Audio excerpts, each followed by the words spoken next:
Now, ABC 2 News at 11. Tonight, the story of Ed Slattery, a loving husband, a Hall of Fame father. What you're about to see is going to put a lump in your throat and send a tear down your cheek.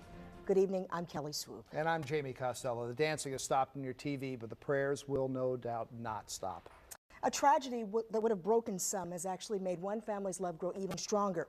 And on the eve of one of the biggest travel days of the year, ABC 2 News investigator Brian Kubler has a story that is going to move us to change our ways. Matthew Slattery will turn 13 on Thanksgiving. His youthful exuberance, caught on this video just months ago, is now at the very best held captive behind these frustrated eyes. The cheek is bending.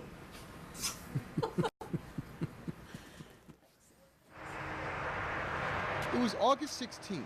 Matthew, his older brother Peter, and his mother Susan were driving back from a family reunion in Cleveland when a semi-truck slammed into the back of their car as they slowed for traffic. Susan, a well-known professor at Stevenson University, was killed almost instantly.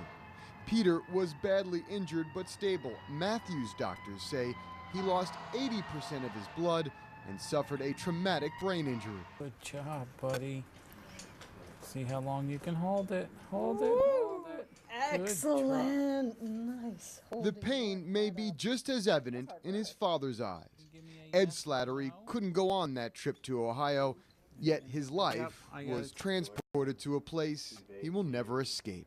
So you prioritize. You get the best information you can, and you make the decision, and then you live with it. You're doing a lot of living with it.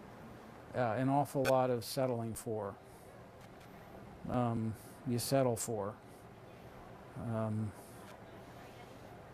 And what I'm settling for stinks. While Ed's older son is walking again and back at school, his wife, his children's mother, is dead. Matthew, a ghost of what a 12-year-old should be. Yes. Okay, hold your head. No, no. Hold it up. Matthew's accomplishments are limited to a slight nod or holding his head up. Hi. An epic battle between mind and body is waging in this child, blissfully unaware of what happened. Yet his father is fighting his own war on reality, grief, and at times desperation. There's no compensation. There's no amount of grace on this planet that can compensate for losing my wife and more importantly, my children losing their mother. So I try to hold on to the graces. I try to recognize the graces, but I also know they're not enough. Because none of it had to happen. The trucker who barreled into the Slattery family admitted to police he fell asleep at the wheel. While final reports are still pending, investigators found the trucker was still within the limits of drive time allowed by federal law. But it is that standard, experts say, kills 12 to 14 people a day. These are rolling time bombs. Every time you see a truck on the highway, you have no idea whether a trucker's been driving for 5 hours or 15 hours. Joan Claybrook is the former head of the National Highway Traffic Safety Administration and a well-known advocate for reducing the hours truckers can drive. Currently, the regulations dictate truckers can drive no longer than 11 hours with 10 hours off. But those regulations can change as early as next year. After several successful lawsuits by safety groups, the federal government is currently looking at how many hours a trucker can drive in any one given shift. That proposal could be made public any day now, and it could be the new standard in the industry no later than next July.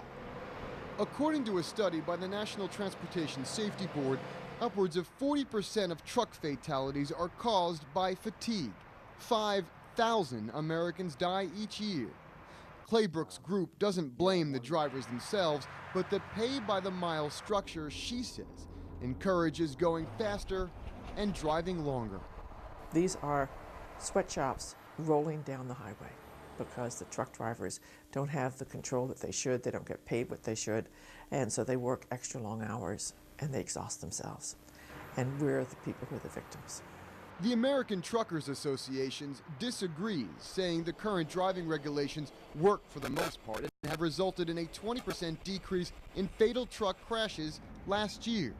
The group also contends reducing drive time hours will cost Americans more for their goods.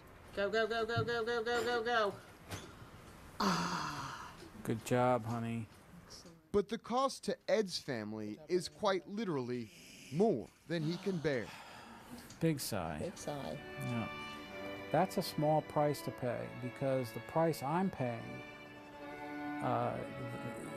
the cost of having cheaper goods, I'm bearing that whole cost. With literally a life and his child's innocence. In Baltimore, Brian Kubler, Come back to Daddy. ABC 2 News investigators. The Slatterys are planning to file a lawsuit against the trucking company. Matthew has had several surgeries and faces unknown years of physical and occupational therapy, and his prognosis is unknown. For more information on our special investigation, including the response from the American Trucking Associations and a whole host of other information, head over to our website at abc2news.com and click on the Investigators tab. That was quite a story here. And